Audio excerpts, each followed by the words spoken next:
10. Enjoy the evening. We'll see you then. 1984 from ABC. This is World News Tonight with Peter Jennings. Good evening. Tonight, the U.S. Navy off the coast of Lebanon is pounding anti-government forces in the hills above Beirut. One day after the president said the Marines would leave Beirut and that anti-government forces would not be allowed to fire on Beirut at will, U.S. Navy ships have mounted a major offensive. The USS New Jersey and the destroyer Karen fired more than 500 shells into the mountains above Beirut. That is by far the heaviest U.S. shelling since the U.S. Navy arrived on station last year. And the New Jersey was using its 16-inch guns. ABC's John Donvan watched from Beirut. This was the U.S. Navy's defense of Beirut today, and it appeared to go well beyond self-defense. No Marines on shore had come under attack before the Navy barrage began.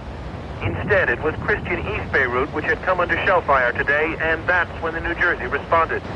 It seemed to be Lebanese, not Americans, the naval bombardment was meant to protect. Here there are doubts over who started the exchange. Some say the Druze, others say Christians provoking the Druze in order to draw American fire. In any case, the U.S. from today seems to be acting more than ever before as Beirut's substitute defense force, at least for now standing in for the collapsing army of this country. The Marines on shore today, though dug in deeper than before, were nevertheless relieved to be getting out. None could declare their mission had been accomplished. Well, I think we've contributed, as I've said many times. We've been here off and on since August of 1982, and we said we would stay here as long as we felt we can contribute, and that's what we're going to do. If the decision is made by the president that we can contribute better by being offshore aboard ship, I support that. News of the Marines' departure leaves many Lebanese civilians jittery. Likewise, the surprise departure today of the small British contingent in the multinational force.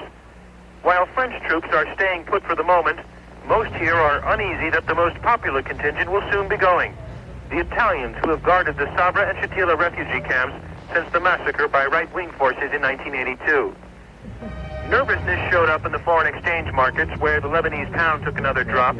Also in the grocery stores where hoarding of food reflected concern that worse times are coming. The signs are there already, with Beirut split again into east and west, and street fights today along the dividing line. Shiite militiamen and Druze militiamen still rule in West Beirut and in the city's southern suburbs. Today they were the ones openly pleased that the Marines are going. For them, the Marines had only been a force taking sides with their enemy, Lebanon's President Amin Gemayel. For Gemayel, one immediate danger of the Marine withdrawal is that it can easily diminish what little prestige he still holds in the eyes of his opponents. At this point, that's something that the Lebanese president can ill afford. John Donvan, ABC News, Beirut.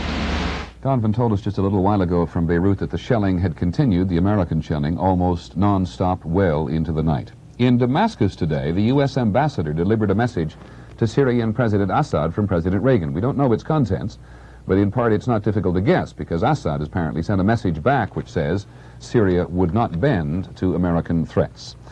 Secretary of State Shultz has been out of Washington while the president's decision was implemented, but the news from Lebanon has followed him all the way through his trip. As Barry Dunsmore reports, today Shultz was in Barbados, but he was defending the administration's Middle East decision. Secretary Shultz today went through the motions of putting the best face on a grim situation. At a news conference in Barbados, Shultz denied a suggestion that the new U.S. policy of shelling anyone who fires on Beirut made the U.S. a full-fledged combatant there. No, that's not fair to say at all. The United States policy remains basically the same in the sense that we will fire against those who fire on us. While the new policy does represent an American escalation, privately officials have let it be known that they doubt President Gemayel will ultimately survive. And if he does not, there will be no need for U.S. ships off Beirut either. As to the multinational force, Shultz learned somewhat to his surprise when he awoke this morning that the British had already left. In public, he conceded the obvious. It's certainly a change in the pattern of deployment and our estimate of what is the most effective way to use our forces. As Beirut continues to disintegrate, the growing feeling among American policymakers is that they tried very hard, but in the end were beaten by the Syrians, perhaps with a little help from the Congress. For the foreseeable future, they expect the Syrians will dominate most of Lebanon, while the Israelis hunker down in the south.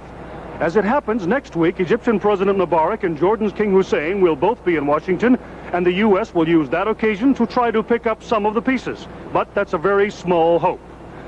Ever since the Israelis invaded Lebanon, Lebanon has been the centerpiece of U.S. policy in the region. Now one senses, among the Schultz party, that phase of American Mideast diplomacy is about to come to an end. Barry Dunsmore, ABC News, Barbados. Dunsmore mentioned congressional reaction, and as you might expect, Democratic congressional leaders who've been calling for the Marines to withdraw were pleased with the president's decision to pull them back from Beirut. Still, as Charles Gibson reports, that doesn't mean they approve of the president's new policy on Lebanon or of his style.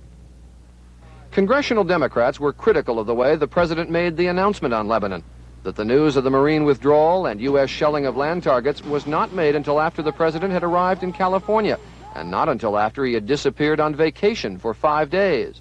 They were critical, but not surprised. He just goes merrily and blissfully along his way. No, I'm not surprised at the president. Deputy Secretary of State Kenneth Dam and other officials briefed the Congress on the situation.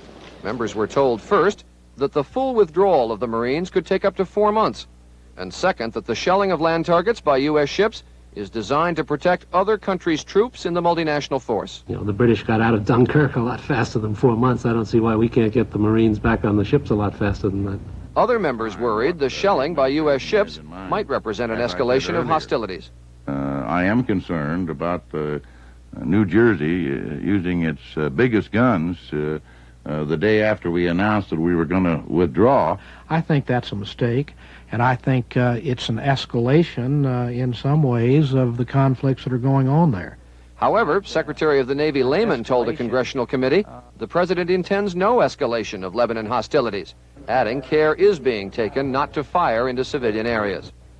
Generally, the congressional reaction today was one of relief. The president did the right thing in putting the Marines back on the ships. I only wish he had have done it sooner. But I lament the fact that this decision came 263 deaths too late. The feeling here is the political heat on the president over Lebanon could now cool. But if the withdrawal really takes 4 months, or if heavy shelling widens the war, congressional critics will be in full voice again. Charles Gibson, ABC News, Capitol Hill. So there is clearly still some confusion about what the policy is. Our White House correspondent Sam Donaldson is out in California, where the president is. Sam, can you enlighten us any further today? Does the White House intend to bow out of Lebanon altogether, or get more deeply involved? Well, I don't think anyone here, Peter, believes that naval gunfire can change the order of battle in Lebanon any more than the Air Force's Operation Rolling Thunder could stop supplies coming down the Ho Chi Minh Trail in Vietnam. I think instead the naval gunfire is a cover for withdrawing the Marines. You know, no president wants to make a statement which says, my fellow Americans, I tried, I failed, my policy isn't working, I said I would never cut and run. Well, it's time to cut and run. Instead, presidents issue statements like this one issued yesterday, throw in a little naval gunfire, and get the Marines out of there. Well, Sam, we heard today the Syrians saying they wouldn't bend to U.S. pressure, and if they don't bend, anti-government forces are not likely to bend.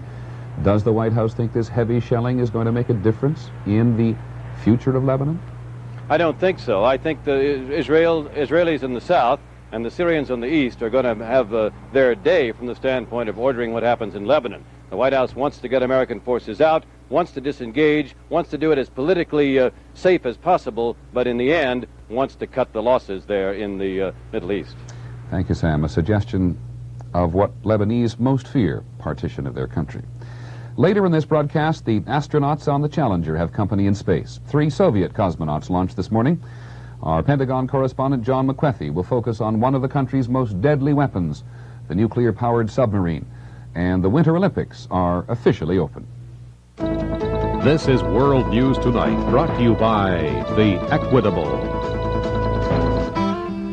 The good life in America means reaching for your dream.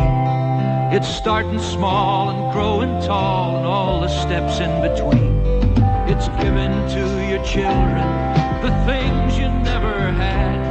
It's watching them grow and feeling the glow to know that they're prepared. It's your hometown, the friends you know, and it's the work you do. Look around you, America, we're working along with you. We are the We're the Equitable. And we've got $45 billion invested in this country today, helping nearly 1 out of 3 Americans live a little better tomorrow.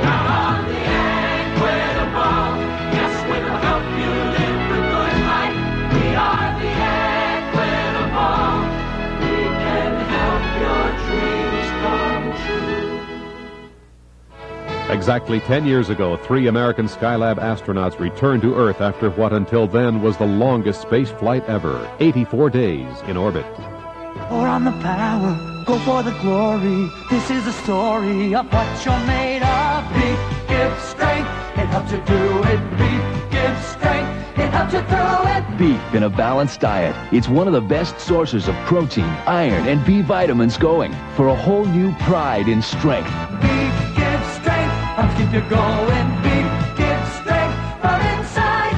Beef puts pride in a body. Beef gives strength. Los Angeles, California, first place. Winner is Chablis number 3. Sacramento, California, silver award. Year after year, wine tastings are held across the country. Chicago, Illinois, gold medal. And year after year, one wine continues to appear at the top of the list. Warwick, Rhode Island, first place. The white wine judged best in tasting after tasting. Washington, D.C., first place. The Chablis Blanc of Ernest and Julio Gallo. From Ernest and Julio Gallo, all the best. It is actually getting a little crowded in space. The Soviet Union today launched a crew of 3 cosmonauts to link up with the Soviet space station, which is in orbit around the Earth. That brings the number of men in space to 8, the most ever. 3 Soviets and 5 Americans. ABC's Lynn Scher reports on the Soviet launch and today on Challenger as well.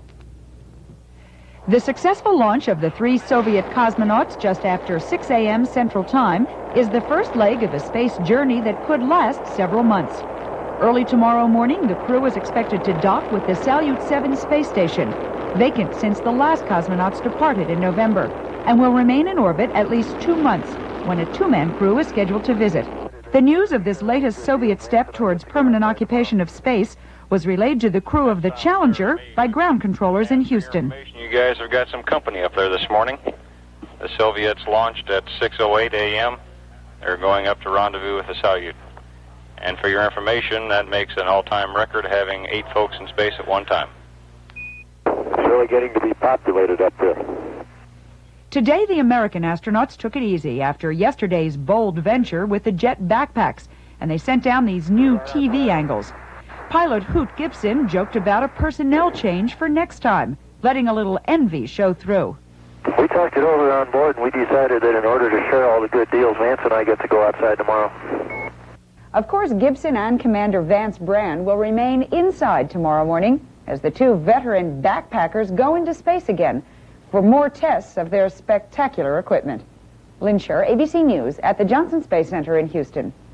A couple of medical items. From time to time, we've reported on the so-called bubble boy, a 12-year-old named David who lives in a sterile isolation unit because his body lacks immunity to disease. Today, David has been removed from his bubble for the first time in his life. But the reason for his freedom is not good news. David has been sick, and the doctors could neither test him nor treat him in the isolation bubble. At least half of all pregnant women in the United States get an ultrasound scan at some time during their pregnancies. Sometimes it is for no better reason than wanting to have a picture of their baby inside the womb. Today, a government panel urged caution, saying the procedure should be used only if specific medical questions need to be answered. Even though a scan appeared to be safe and no problems have been reported, the panel says more research is needed before they should be used routinely. We'll be back in a moment.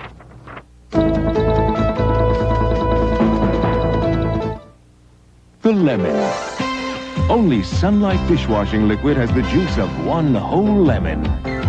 Sunlight with real lemon juice cuts tough, greasy, baked on, caked on, stuck on foods.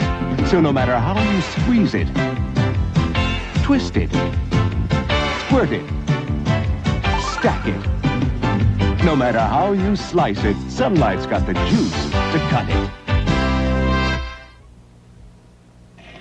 When the burning, itching, and soreness of hemorrhoids flare up, Tux medicated pads give you soothing, cooling relief on contact. Creams and ointments work hard, but if you also use Tux, you'll get even more relief. Of proctologists surveyed, 95% often add Tux to treatment programs they recommend. When your hemorrhoids flare up, fight fire with Tux. Tux, for more relief than creams or ointments alone. Federal Reserve Chairman Paul Volcker warned today that not reducing budget deficits is like playing Russian roulette. As our economics editor Dan Kortz reports on tonight's Money Matters, it is a warning heard on Wall Street. After a weak one-day rally, the stock market went into a free fall late today. The Dow Jones Industrial Average plunged more than 24 points, its biggest one-day drop in more than a year, and closed at 1156.30, the lowest level since last April 12th. It wasn't just the blue chips that nosedived either. 1,192 stocks lost ground and only 443 went up. Prices were only modestly lower until the final hour of trading, when reports of gloomy economic warnings circulated. Both Federal Reserve Chairman Volcker and Treasury Secretary Reagan, appearing before congressional committees, used the word recession in describing the possible consequences if the government doesn't handle the deficit situation carefully. And today's first meeting of congressional and administration leaders about trimming that deficit was far from promising. The only thing on which they agreed was that they will not touch Social Security, the costliest non-defense spending program in the budget. In a little more than a month, investor stock has lost $140 billion in value, and the fall may not be over yet. That's Money Matters for Wednesday. I'm Dan Kortz. You know how difficult it is to get one person's attention? Try 30. Teenagers. Their minds on everything from Adam and the Ants to Zaxxon. Then you'll understand why teachers get headaches and why Anacin is in the desk. Regular strength pain relievers stop at 650 milligrams, but Anacin gives you more medicine, 800 milligrams. More medicine is a good idea, but no more headache is an excellent idea. Anacin, more medicine. In creating the Buick Century, we also created something of a paradox. With its sleek aerodynamics and front-wheel drive technology, the Century is a very nimble road car indeed. But because it's a Buick, the Century doesn't let the feel of the road interfere with your comfort and tranquility. The Buick Century, technology that makes you feel good inside.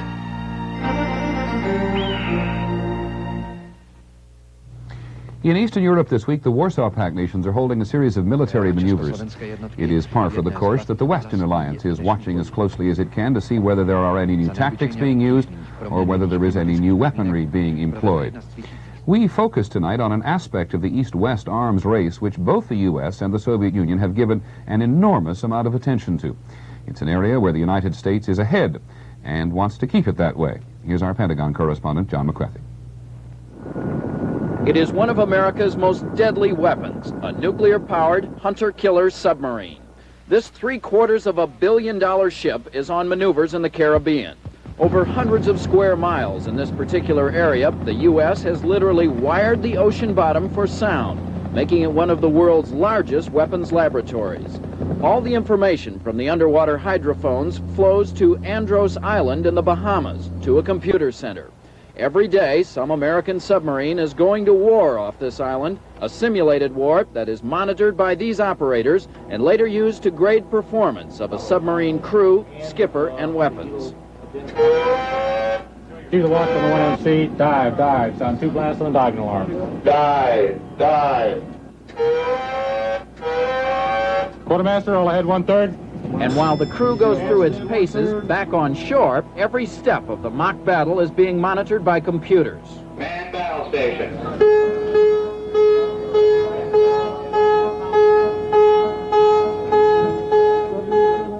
Repeater room ready, sir. Very well. Match, sonar, bearings, and shoot. 3, 2, 1, shoot! Fire! The weapon is searching. We'll acquire the surface vessel. He's shutting down up at the surface at that time. Secure from battle stations. If the U.S. has a military advantage over the Soviet Union, it is most clearly represented right here by an American nuclear submarine. It's a marvel of space-age technology about which the Navy would just as soon not comment. Officially, the Navy will acknowledge only that its submarines can go 20 knots and dive to 400 feet. That, say the experts, is a laughable understatement. Standard reference books put top speed at above 30 knots and a maximum depth beyond 1,500 feet. Intelligence sources say, however, that new Soviet submarines run faster, dive deeper, and worse, they outnumber American submarines 3-1. But the men who spend their lives aboard these underwater arsenals, often not seeing the sun or breathing fresh air for 3 months at a time, they say it is not how fast or how deep you can go, but how quiet you are that makes the difference. That is where America holds the edge. If we were to get into a one-on-one or with a Soviet submarine, there's no doubt in my mind that we would come out on top. America has another edge as well, something else the Navy would just as soon not talk about.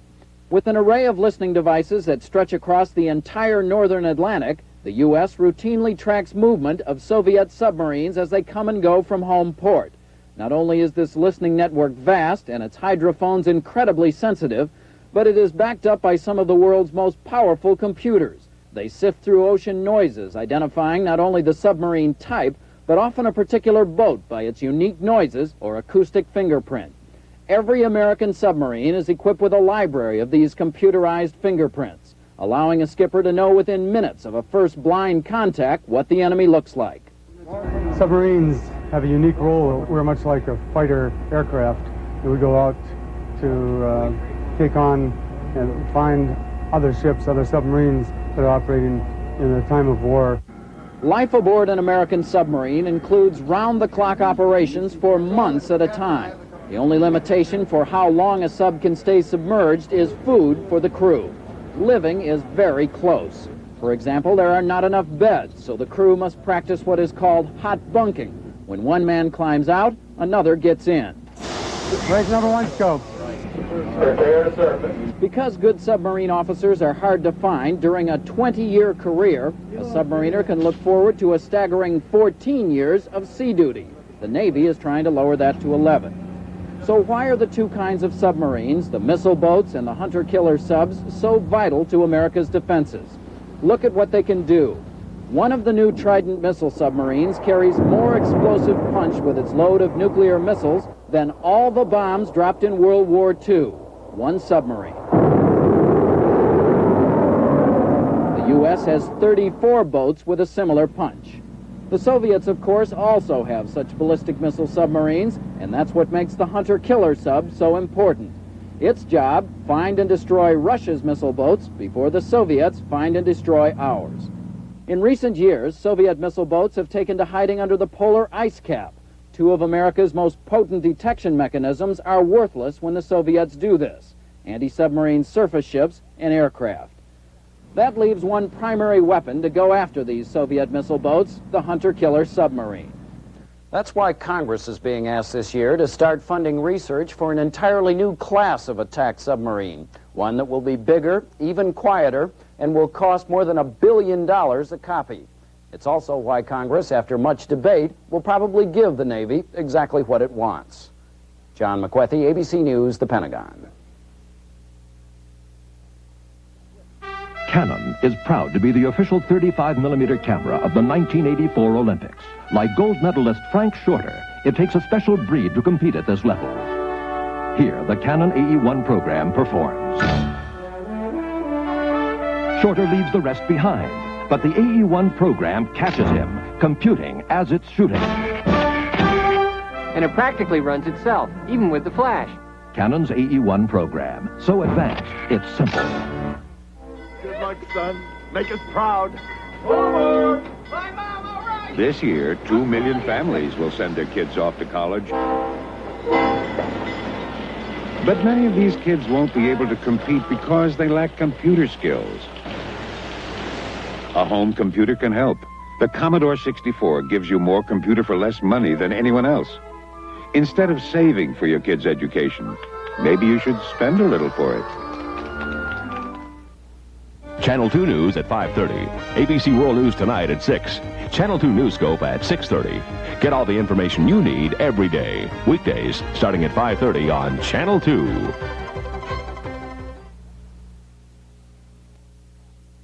Before you buy the new Michelin XA4 all-season radial, remember this. Every XA4 has 20 million miles of testing behind it to prove it performs like a snow tire, and like a tire designed for the rain, and like a great handling highway tire, and to prove it keeps on performing mile after mile after mile. After 20 million miles, the Michelin XA4 proved it had nothing left to prove. Michelin, because so much is riding on your tires. Great game. Let's dig in. Where's the A1 for hamburgers? Yeah, A1. Miss, A1 steak sauce, please. Imagine a great place like this and no A1. You need it to make steak burgers. Sure do. What is hamburger? Chopped ham? It's chopped steak. And A1 has herbs and spices created for steak. It makes hamburgers taste like steak burgers. I make steak burgers at home because they're juicy and tasty. Why settle for less when we eat out? Team, go for it. Miss, A1, please. A1 makes hamburgers taste like steak burgers. Ask for A1 at your favorite restaurant. In Yugoslavia, the Winter Olympics officially opened. ABC's Bill Redeker was there, and both the fire and the ice arrived on time. For the first time in nearly 2 weeks, fresh snow fell on Sarajevo today, just in time for the official opening of the 14th Winter Games. At the Olympic Village, home to nearly 1,600 athletes, the mood was upbeat and patriotic as team members dressed in a multitude of national costumes prepared for the day's pageantry. 1, 2, 3. Outstanding. I think it's great that all the athletes of the world can come and be together in such a great competition. And I'm really proud of my country, and I'm happy to be here. While skaters, skiers, and sledders boarded their buses for the Olympic Stadium, the eternal Olympic flame was paraded through the city by Yugoslavian cross-country skiers. Along the way, no traffic jams and few delays, as authorities simply banned private vehicles. 45,000 spectators walked to the stadium. Police with dogs, horses, and metal detectors provided security today, but measures were not noticeably obstructive. Though something may have been lost in the translation from English to Serbo-Croatian, the American team did manage to locate the Stars and Stripes and lined up for the processional. Going in and marching with the other nations of the world, that's what this is all about. Led by 1,800 Yugoslavian dancers dressed in snowsuits, the teams then entered the stadium to witness the highlight of their day, the lighting of the Olympic flame. So the Winter Games officially open with this traditional display of unity. 49 nations, competitors for the next 11 days, but as athletes together in Olympic spirit on this day. Bill Redeker, ABC News, Sarajevo. ABC's sports coverage of the Winter Olympics begins tonight at 9 o'clock, 8 o'clock Central Time. And finally, something of a counterpoint to all the attention lavished on Sarajevo. Another Olympics got underway today, the Winter Games of New York's Special Olympics.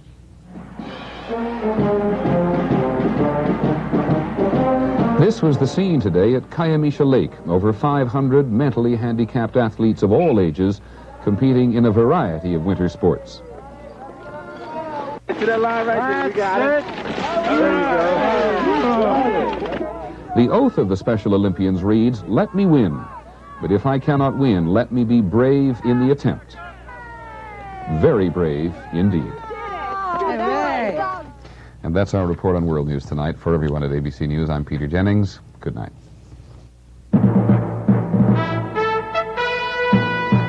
Tonight, right before the opening ceremonies of the Olympics, a special 2020. We'll look at how powerful athletes develop grace and graceful athletes develop power. Plus, the making and marketing of a tennis superstar. And Barbara Walters talks with Dr. J. A special pre-Olympic 2020 tonight. Hi, I'm Mary McCoy, guest hostess on tonight's Night Owl Theater. Join me at 11 for a great movie, Shampoo. That's tonight at 11 on Channel 2. 1952. The Olympic Games were held in Helsinki. And somewhere in Korea, the Olympic tradition continued. We're going to hold our own little Olympics right here. Give them Helsinki, Colonel. The Olympics. Where every 4 years, people from all nations gather together to sweat. Let the games begin. On your crutches, get set. Watch MASH, the unofficial comedy of the 1984 Olympics. Weekdays at 5 on Channel 2. Bobby, you better get ready.